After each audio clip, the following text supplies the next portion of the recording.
अस्सलाम वालेकुम नाज़रीन, मैं हूं मंसूर अली खान। अपने डेली चैनल के ऊपर आपको खुश आमदीद कहेंगे। नाज़रीन, पिछले 12 घंटे की अहम तरीन खबरें, उस पर तबसरे और तजिए शामिल करेंगे। ख़ास तौर पे पाकिस्तान और भारत के दरमियान जो मैच हुआ और जो रिज़ल्ट निकला उसको डिस्कस करते हैं। आखिर क्या हुआ और मैच का रिज़ल्ट ऐसा क्यों आया, इस पर बात करेंगे। उससे पहले आपसे रिक्वेस्ट कि चैनल को सब्सक्राइब करना मत भूलिए, बेल आइकन प्रेस कीजिए। अगर आपको वीडियो पसंद आए उसे लाइक और शेयर ज़रूर कीजिएगा। अच्छा जी, दूसरा मैच था और जो फाइनल फोर का एक जो राउंड चल रहा है उसके अंदर पाकिस्तान का ये पहला मैच था भारत के खिलाफ। ओवरऑल एशिया कप में दूसरा मैच था और पहले मैच के अंदर जो कंट्रोवर्सीज हुई थी, हैंडशेक कंट्रोवर्सी और उसके बाद मैच रेफरी के हवाले से, एंडी पाइक्राफ्ट के हवाले से, उसके बाद जाहिर बात है टेम्परेचर्स वर वेरी हाई। और इस मरतबा पहले से ही बात का पता था कि पाकिस्तान और इंडिया की टीमें आपस में दोबारा हैंडशेक नहीं करेंगी और वैसे ही हुआ। और इस मरतबा फिर दोबारा जब टॉस हुआ इस मरतबा पिछली मरतबा टॉस जो है वो पाकिस्तान ने जीता था, लेकिन इस मरतबा टॉस जो है वो इंडिया के कप्तान सूर्य कुमार यादव ने जीता। और उन्होंने जब टॉस जीता तो उसी वक्त उन्होंने ये कहा कि जी हम तो बॉलिंग करेंगे। लेकिन इंटरेस्टिंग बात यह है कि सलमान अली आगा से जब पूछा गया, उसके बाद जब उनकी बारी आई, रवि शास्त्री ने उनसे गुफ्तगू की तो उन्होंने पूछा कि जी अगर आप टॉस जीतते तो आप क्या कहते। तो उन्होंने भी कहा कि मैं बॉलिंग ही करता अगर मैं ये सब कुछ करता, लेकिन हम कोशिश करेंगे कि अच्छा टोटल जो है वो स्कोर बोर्ड के ऊपर डालें ताकि हम इंडिया के ऊपर जो है वो ज़रा टफ टाइम उसे दे सकें। सो इससे काफ़ी हद तक आइडिया हो गया था कि पाकिस्तान ने ऑलरेडी जो है वो अपना माइंड जो है वो इसी तरह बनाया हुआ था कि हम जो है वो पहले बॉलिंग करेंगे। और इसकी वजह जो है वो ड्यू फैक्टर बताया जा रहा था कि इस मरतबा जो है यहाँ पे दुबई के अंदर जो है वो ड्यू का या ओस का जो फैक्टर है वो आता है। और जो दूसरी साइड होती है जब वो बॉलिंग करने आती है तो उसे बॉल ग्रिप करने के अंदर प्रॉब्लम आती है। इसी वजह से जो है वो पहले प्रेफर करते हैं कि बॉलिंग की जाए। लेकिन आई कुड सी कि इस मरतबा जो पाकिस्तानी टीम थी उसकी बॉडी लैंग्वेज के अंदर एक एग्रेसिवनेस नज़र आ रही थी, एक इंटेंट नज़र आ रही थी। और इस मरतबा जो है वो पाकिस्तान का जो बैटिंग लाइन था उसे भी चेंज किया गया। साइम अयूब जो इससे पहले परफॉर्म नहीं कर पा रहे थे उन्हें इस मरतबा डिमोट किया गया और उनकी जगह फ़खर जमान को जो है वो अपने ओपनिंग स्लॉट के अंदर दिया गया। अब ज़हन में रखिएगा कि फ़खर जमान जो है वो ख़ुद भी बेसिकली एक ओपनर ही हैं। तो साहिबजादा फरहान और फ़खर जमान के ज़रिए जो है पाकिस्तान ने अपनी ओपनिंग का आगाज़ किया और शुरू से ही इस मरतबा एक काफ़ी एग्रेसिव अप्रोच के साथ जो है वो आगाज़ हुआ। लेकिन जो अफसोसनाक बात थी वो था सबसे ज़्यादा जो फ़खर जमान का डिसीजन दिया गया और उनको जो है वो स्निक आउट दे दिया गया कि जी विकेट कीपर ने उनका कैच किया है। अब थर्ड एम्पायर के पास जो है वो उसके रिव्यूज़ गए कि क्या वो क्लीन कैच था या नहीं था, लेकिन बार बार उसके रिप्लेस देखने के बाद भी जो है जो भी देख रहा था वो यही कह रहा था कि ये क्लीन कैच नहीं था और एक्चुअली बिल्कुल फिंगर टिप्स के आगे जो है वो ठप्पा लगा है बॉल का। लेकिन इसके बावजूद जो है वो थर्ड एम्पायर ने आउट दे दिया। इंटरेस्टिंग बात यह है कि ये एम्पायर जो है ये वही एम्पायर बताए जा रहे हैं जिन्हें पिछले पाकिस्तान और इंडिया के मैच के दौरान जो है वो इधर सर के पाकिस्तान इंडिया मैच था, सॉरी नहीं, एक और मैच था उसके अंदर, वो भी पाकिस्तान के मैच था, तो वो उनके सर के ऊपर बॉल लगी थी और उसके बाद पाकिस्तान टीम के मैनेजर और कप्तान जो है उनकी अयादत करने भी उनके पास गए थे, फूलों का गुलदस्ता लेकर गए थे। उन्होंने फ़खर जमान का ये आउट दे दिया। अब जाहिर बात है फ़खर जमान बड़े उस वक्त अनॉयड नज़र आए, बड़े गुस्से में नज़र आए कि ये डिसीजन जो है उनके अगेंस्ट गलत दिया गया है, ये आउट नहीं बनता था। क्योंकि आम तौर पे जब ये चल रहा होता है, जब थर्ड एम्पायर रिव्यू कर रहा होता है तो बड़ी स्क्रीन के ऊपर जो है वो बैट्समैन जो है वो खुद भी देख सकते हैं कि क्या वो कैच क्लीन था या नहीं था। लेकिन उन्होंने एक गलत आउट यहाँ पे दिया और इसके बारे में फ़ौरन सोशल मीडिया के ऊपर जो है ख़ास तौर पे जो पाकिस्तानी शायकीन क्रिकेट थे उन्होंने उसकी बड़ी गुस्से का इजहार किया कि ये गलत आउट जो है वो फ़खर जमान को दिया गया। क्योंकि फ़खर जमान जो है बड़ी फॉर्म में लग रहे थे, बल्ला उनका अच्छा परफॉर्म कर रहा था। उन्होंने 15 रन बनाए जिसके अंदर 3 चौके शामिल थे और उन्होंने 9 गेंदों के अंदर सिर्फ 15 रन बनाए थे। तो पाकिस्तान की पहली विकेट जो है वो 21 रन के ऊपर गिरी। लेकिन उसके बाद साइम अयूब वहाँ पे आए। साइम अयूब इस मरतबा एक अच्छी फॉर्म में लग रहे थे, इवन दो साइम अयूब का जो है वो एक कैच भी ड्रॉप किया, अभिषेक ने उनका कैच ड्रॉप किया और जबकि वो बड़ा एक आसान कैच था, कोई मुश्किल कैच नहीं था, लेकिन ही वॉज लकी। उसके बाद साइम अयूब जो है अल्टीमेटली फिर भी कैच ही हुए और उन्होंने 21 रन बनाए, 17 गेंदों का उन्होंने सामना किया जिसमें एक चौका और एक छक्का शामिल था। लेकिन जाहिर बात है वो कम से कम वो जो एक बिल्कुल ही पीछे जो सिफर का जो एक या डक्स का जो एक सिलसिला चल रहा था वो कम से कम टूट गया। अल्टीमेटली उसके बाद पाकिस्तान की बैटिंग जो है वो चलती रही। 10वें ओवर के अंदर जो है 11वें ओवर के अंदर साइम अयूब आउट हुए। अब ये जो टाइम पीरियड है ना, ये जब जैसे ही साइम अयूब आउट हुए हैं तो पाकिस्तान का स्कोर 93 रन था। 10वें ओवर से लेके 15वें ओवर तक मेरी नज़र में, अगर आप मेरे एनालिसिस पूछें तो मेरी नज़र में पाकिस्तान यहाँ पे मैच हारा है। 10वें ओवर से लेके 15वें ओवर के दरमियान, क्योंकि 10वें ओवर से लेके 15वें ओवर के दरमियान आपकी 3 विकेटें गिर गई और आपने इन 5 ओवरों में यानी कि 30 गेंदों के ऊपर सिर्फ 29 रन स्कोर किए। T20 का मैच चल रहा है और आप 30 गेंदों के ऊपर मिडिल ऑर्डर्स के अंदर 29 रन स्कोर कर रहे हैं, तो इससे आपका पता लगता है कि जनाब आपकी इंटेंट क्या थी और आप किस तरीके से आप जो है वो बैटिंग करने के लिए गए हुए थे। आपको बहुत अच्छा स्टार्ट मिल गया था। इस मरतबा पाकिस्तान ने एक्चुअली पहले 10 ओवर्स के अंदर एक बड़ा अच्छा स्टार्ट कर लिया था। 90 मतलब आपके 10.5 ओवरों के अंदर 10.3 ओवर्स के अंदर 93 रन थे, तो ये बुरा स्टार्ट नहीं था। अब आपने इसी को जो है वो कैपिटलाइज करना था अगले 10 ओवरों के अंदर, लेकिन 15वें से लेके 10वें से लेके 15वें ओवर तक जो है सिर्फ 29 रन स्कोर किए गए और पाकिस्तान की 3 विकेटें गिर गई और अल्टीमेटली आपका जो स्कोर था वो 14 ओवर के अंदर साहिबजादा फरहान जो है वो भी आउट हो गए और जब उन्होंने वो शॉट खेली, क्रॉस शॉट थी, बल्ला हाथ से स्लिप हुआ, बॉल ऊपर की तरफ गई और वो भी आउट हो गए। साहिबजादा फरहान ने 58 रन स्कोर किए और उन्होंने 45 गेंदों का सामना किया जिसमें 3 छक्के और 5 चौके शामिल थे। अल्टीमेटली 15वें ओवर के बाद कुछ हिटिंग करने का जो है वो कोशिश की गई कि जनाब कोई अच्छा टोटल जो है वो लग जाए और आखिर में जाके आखिरी 2 ओवरों के अंदर फिर भी थोड़ी बहुत हिटिंग हुई और पाकिस्तान ने अल्टीमेटली जो है 171 रन स्कोर किए और उनके 5 खिलाड़ी आउट थे। अब पिच को देखते हुए मेरी उस वक्त ये राय थी कि कम से कम पाकिस्तान को यहाँ पे एटलीस्ट 190 प्लस स्कोर करना चाहिए था। ये पिच 171 के हवाले से कुछ ज़्यादा विनिंग टोटल नहीं था। इंडिया के लिए उसको चेस करना कोई ज़्यादा मुश्किल काम नहीं होना था और उसी टोटल से पता लग गया था कि मैच जो है वो बहुत फंस जाएगा। या तो पाकिस्तानी बॉलरों को जो है वो एक्सेप्शनल बॉलिंग करनी पड़ेगी तभी ये मैच आप जीतेंगे, वरना ये नहीं होगा। और अल्टीमेटली उसके बाद जब इंडियन बैटिंग जो है वो स्टार्ट होती है तो आप जिसे मतलब एक्चुअली आप कह सकते हैं ना कि फेंटा पड़ना, लिटरली मुझे लफ्ज़ इस्तेमाल करना पड़ेगा कि फेंटा पड़ना शुरू हुआ है पाकिस्तानी बॉलरों को। मैच की जो इनिंग की पहली बॉल थी इंडियन बैटिंग की, पहली बॉल के ऊपर शाहीन शाह अफरीदी को छक्का पड़ गया और अभिषेक ने जो है वो उनको पुल करते हुए जो है उनको छक्का मारा और शाहीन शाह अफरीदी बड़े गुस्से में थे। उन्होंने वहाँ पे उस वक्त अभिषेक को जो है वो बुरा भला भी कहना शुरू कर दिया और अल्टीमेटली हर बॉल के ऊपर जो है वो नज़र आना शुरू हो गया कि शाहीन शाह अफरीदी जाके अभिषेक को जो है वो ज़रा हिलाने की कोशिश कर रहे हैं या उसको थोड़ा सा नर्वस करने की कोशिश कर रहे हैं और ये एक सोचे समझे प्लान के तहत ये सब कुछ हो रहा था। अभिषेक ज़हन में रखिएगा, उनका जो ओपनिंग बल्लेबाज है वो युवराज सिंह से ट्रेंड है। अभिषेक भी और शुभमन गिल भी, ये दोनों जो हैं युवराज सिंह के स्टूडेंट्स हैं और दोनों ही पंजाब की तरफ से खेलते हैं और इन्हीं दोनों को जो है वो ओपनिंग स्टैंड के लिए भेजा गया और उन्होंने 105 रन की पार्टनरशिप की। पहली विकेट इंडिया की जो जाके गिरती है वो 105 रन के ऊपर गिरती है और वो जो पहले 6 ओवर थे उन 6 ओवरों के अंदर ही जो है वो इंडिया ने अपना जो है जिसे कहते हैं ना पलड़ा अपनी तरफ बेंड कर लिया था। उसी के अंदर पता लग गया था कि कितनी मार पड़ी है पाकिस्तानी बॉलरों को। मुझे ये नहीं समझ आ रही थी कि उसके बाद उनको देखा शाहीन शाह अफरीदी कंटिन्यूसली गुफ्तगू कर रहे थे, बाद में हारिस रऊफ आए, वो भी काफ़ी ज़्यादा बातें कर रहे थे, मतलब बैंटर जिसे कहते हैं ना जो बैट्समैन और बॉलर के दरमियान चलता है, वो सिलसिला वहाँ पर जारी था। मुझे ये नहीं समझ आती कि भाई आपने ठीक है एक आधी बात जो है वो बात समझ आती है कि आपने अगले को परेशान करने के लिए इस किस्म के अल्फाज आप बोलते हैं, लेकिन वो हमेशा बल्लेबाज के लिए जिस तरह कहा जाता है ना, your bat should do the talking, your ball should do the talking. कुट आपको पड़ रही है, चौका छक्का, लेफ्ट राइट एंड सेंटर आप मार खा रहे हैं, लेकिन आपका मुंह ही बंद नहीं हो रहा। तो यार आप अपनी बॉलिंग के ऊपर ध्यान दें, अपने उधर कॉन्सेंट्रेट करें। उसके बाद आप स्पिनर्स को लेकर आते हैं, साइम अयूब को भी मार पड़ती है, अबरार को लेकर आते हैं, अबरार को भी मार पड़ती है। मतलब पाकिस्तान का कोई बॉलर जो है वो पहले 8-9 ओवरों के अंदर जो है ना मार खाए बगैर नहीं गया, सब ने एक एक करके मार खाई है। मतलब कोई एक बॉलर अगर आप कहें ना कि हाँ जी इसने कोई अच्छा परफॉर्म कर दिया, सब ने मार खाई। शुभमन गिल जो है उनका बीच में जो है वो मसल पुल हुआ, ब्रेक हुई, 9.5 ओवरों के ऊपर ही ब्रेक हो गई थी, वरना आमतौर पे 10 ओवर के बाद जो है वाटर ब्रेक होती है, लेकिन 9.5 ओवरों के बाद ही ब्रेक ले ली गई। उनको इंजरी के लिए जो है उनको चेक भी किया जाना था, तो इस वजह से ब्रेक ले ली गई। लेकिन उसके बाद वो जैसे ही आए तो उसके बाद फ़हीम अशरफ ने जो है वो एक बड़ी अच्छी खूबसूरत बॉल की, ऑफ कटर था, उसकी वजह से शुभमन जो है वो बोल्ड हो गए।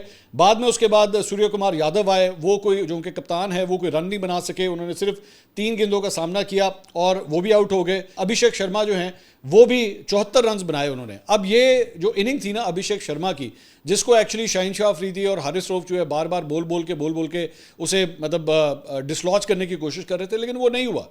वो he kept on continuously playing and he played it wonderful. मतलब आपको मानना पड़ेगा कि आउट क्लास उसने इनिंग खेली। 39 गेंदों के ऊपर 74 रन स्कोर किए, जिसमें 6 चौके और 5 छक्के शामिल थे। अंदाज़ा कीजिए आप, 39 बॉलों के ऊपर 74 रन स्कोर किए, 6 चौके 5 छक्के, 189 के रन रेट से उसने बैटिंग की है, 189 के रन रेट से।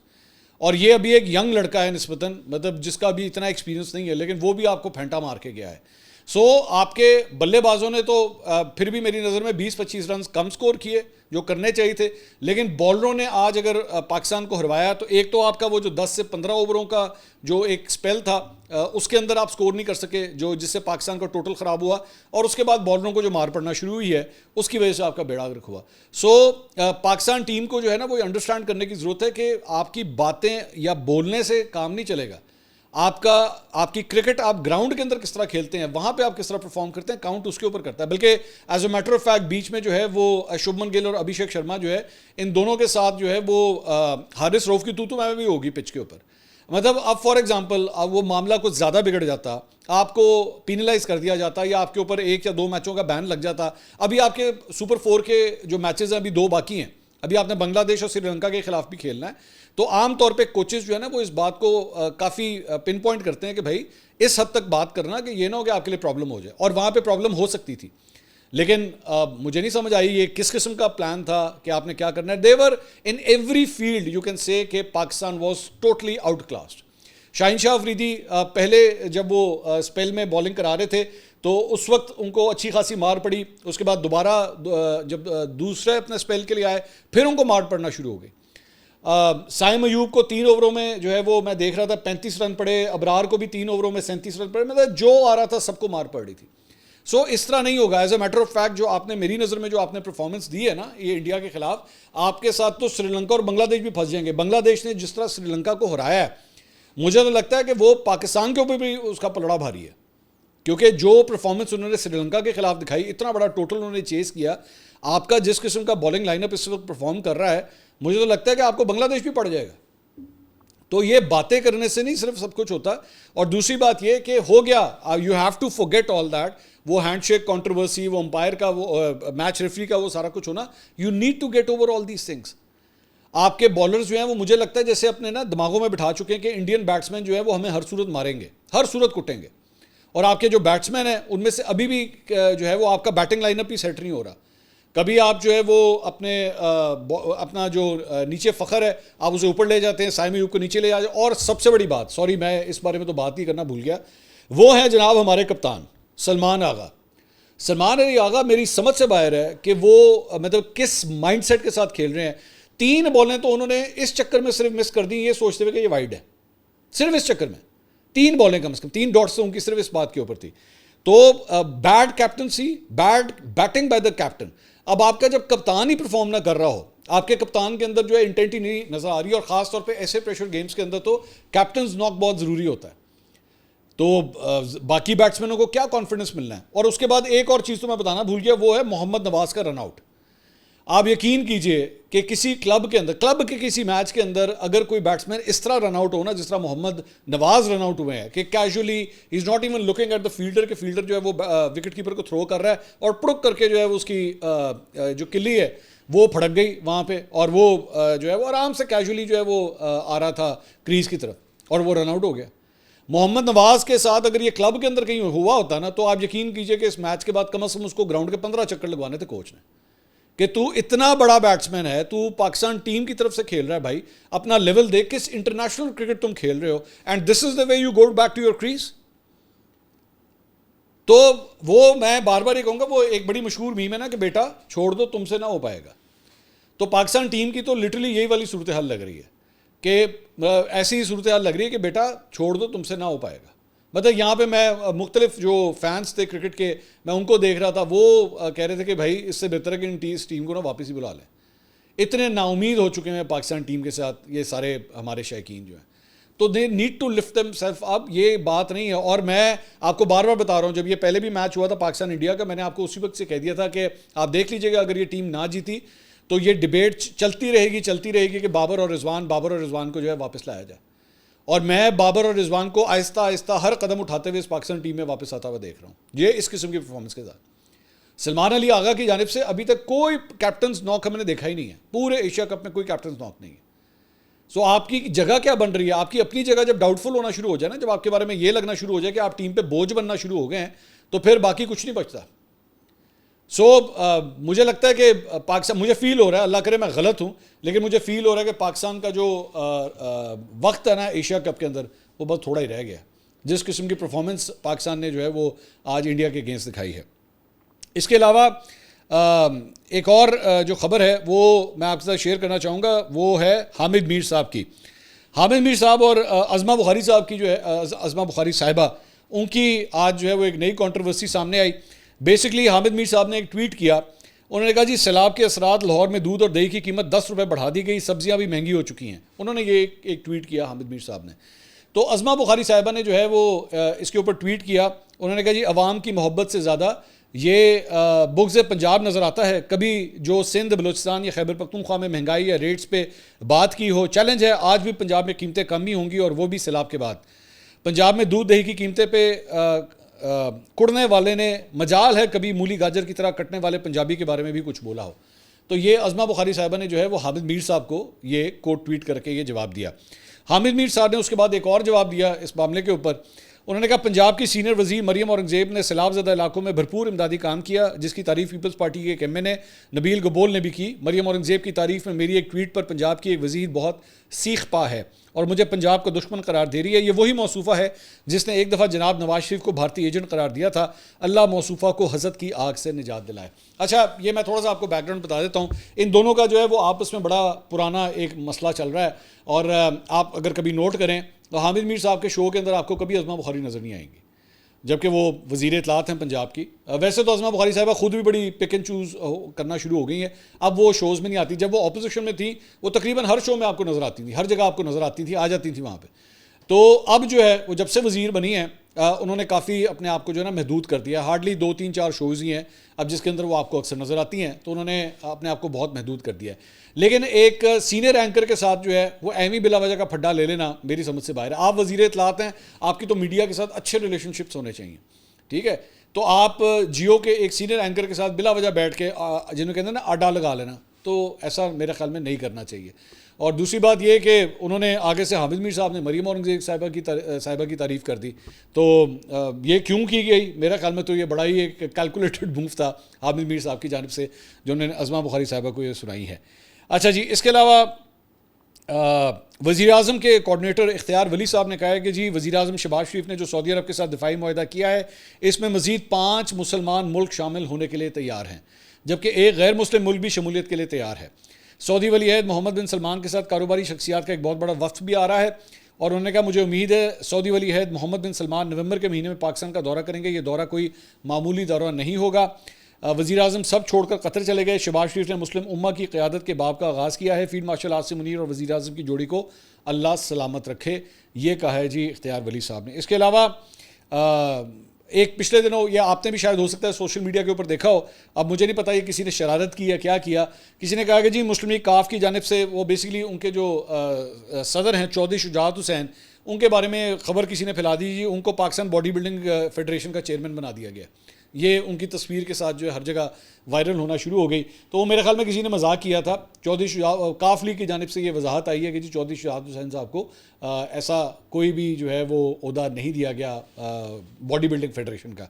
अब वो अच्छा भी नहीं लगता, उनकी सेहत इतनी अच्छी नहीं है। मेरे ख्याल में किसी ने मजाक किया और वो पूरे सोशल मीडिया के ऊपर जो है वो फैलना शुरू हो गया।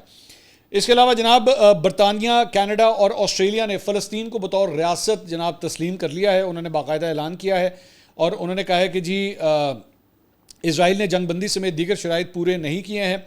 बरतानिया के वज़ीर आज़म के स्टामर ने समाजी राब्ते की वेबसाइट पर उन्होंने कहा कि जी आज बरतानिया ने फ़लस्तीनियों और इसराइलियों के लिए अमन की उम्मीद दोबारा उजागर करते हुए फ़लस्तीन को बतौर रियासत जो है वो तस्लीम कर लिया। बेसिकली ये जो 2 स्टेट्स सोल्यूशन है, ये उसकी तरफ ये सारी मूवमेंट्स हो रही हैं, जिसकी वजह से ये तमाम ममालिक जो है ना वो एक एक करके फ़लस्तीन को बतौर रियासत जो है वो एक्सेप्ट कर रहे हैं। ये अब तक के लिए इतना ही। इंशाल्लाह अगली वीडियो में आपसे दोबारा मुलाकात होगी। अल्लाह हाफ़िज़।